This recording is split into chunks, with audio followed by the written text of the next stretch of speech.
व्यवस्था में बैठे हुए लोगों ने ये चीजें होने दी।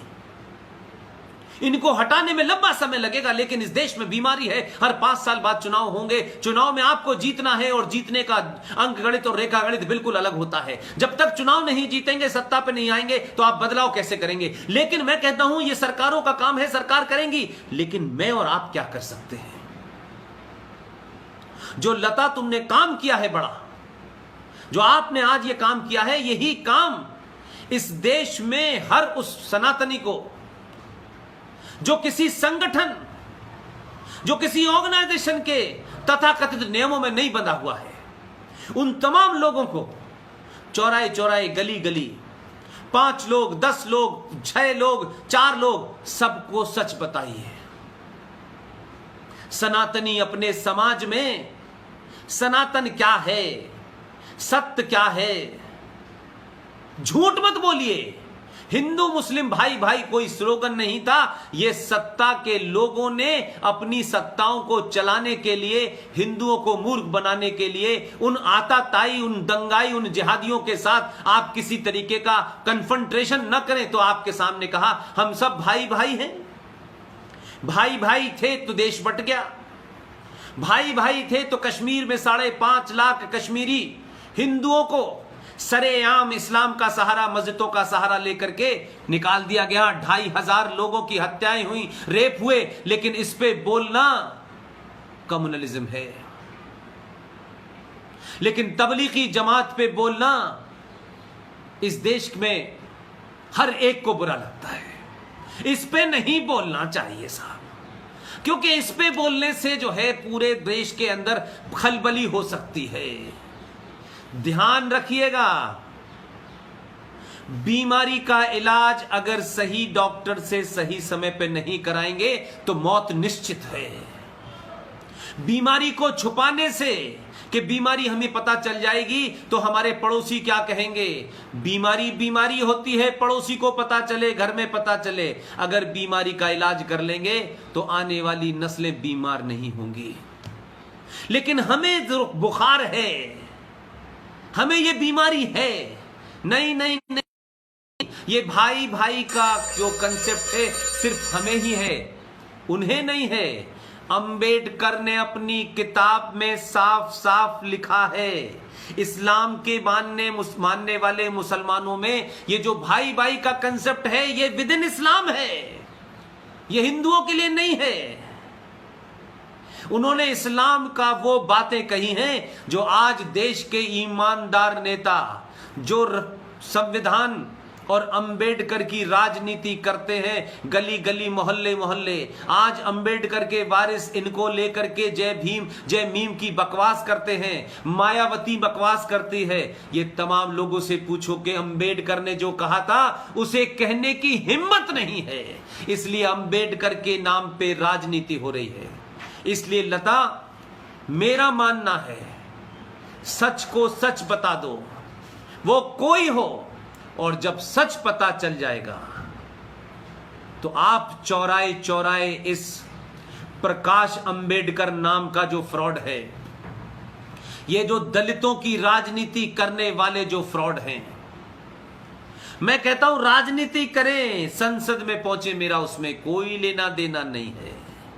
लेकिन इस सदी के सबसे ईमानदार और सच्चे नेता, इस सदी के इस आजाद भारत का सबसे महान नेता, जो उस वक्त भी किसी कुर्सी का लालची नहीं था और मरने के बाद भी उसको यह चिंता नहीं थी कि मैं महान हो जाऊं, उसने उस वक्त भी सच बोला। हमने सच सुना नहीं, हमारे बुजुर्गों ने उनके सच को छुपा दिया, जाली और मक्कार नेताओं को हमारे सामने बड़ा कर दिया। इस आदमी को मैं, मेरा बस चले लता, मेरी ताकत हो तो ये आदमी सिर्फ भारत रत्न के लायक नहीं, कि सिर्फ भारत रत्न इस आदमी का सम्मान नहीं है। अगर आजाद भारत के अंदर हम किसी भी लीडर को पढ़ लें, किसी में भी सच बोलने की अगर सबसे ज्यादा ताकत थी तो बाबा साहब भीमराव अंबेडकर में थी। अंबेडकर इस देश का राष्ट्रपिता होता तो हम आज इस मोड़ पे नहीं खड़े होते, क्योंकि हमने झूठे और मक्कार नेताओं को अपने स्वार्थ के लिए आगे बढ़ाया। इसलिए आज 70 साल में यह देश 16 अगस्त 1946 के मुहाने पे खड़ा हुआ है। हमारे पास दूसरा रास्ता नहीं है। इस बार हम ये कह के काम नहीं चला सकते कि हम सब भाई भाई हैं। कुछ बुरे लोग हैं जो ये ऐसा कर रहे हैं, कुछ बुरे लोग नहीं हैं। इन बुरे लोगों ने अलग अलग मुखौटे लगा रखे थे। इनके मुंह से मुखौटा उतारना बहुत जरूरी है। ये वो लोग हैं कि अखलाक की मौत हो जाने पर कुछ फिल्मी दुनिया के वो लोग जो अपने आप को बहुत बड़े क्रिएटिव आर्टिस्ट कहते हैं, उन्हें डर लगने लगता है। इनका डर कितना मक्कारों का, जिहादियों का सेलेक्टिव है।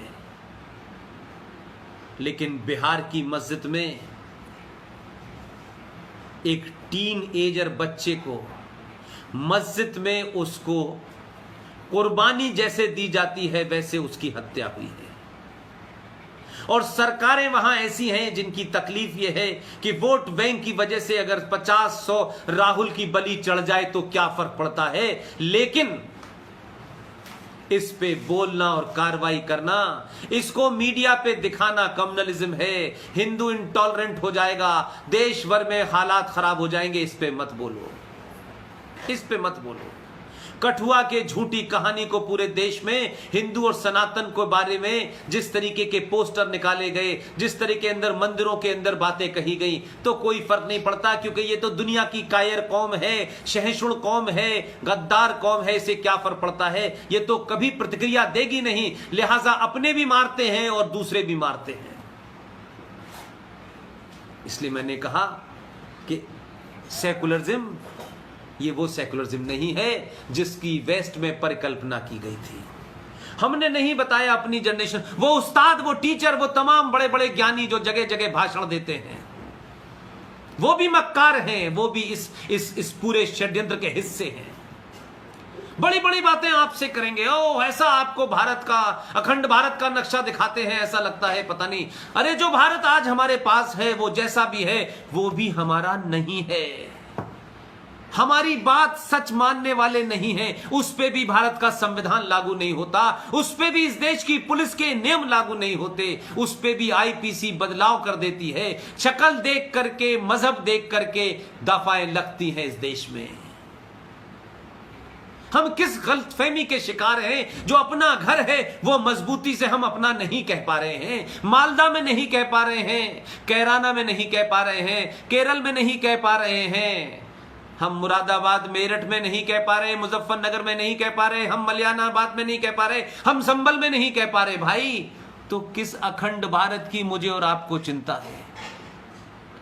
जो भी खंडित भारत है, सबसे ज्यादा इस देश में सनातनी तकलीफ में है।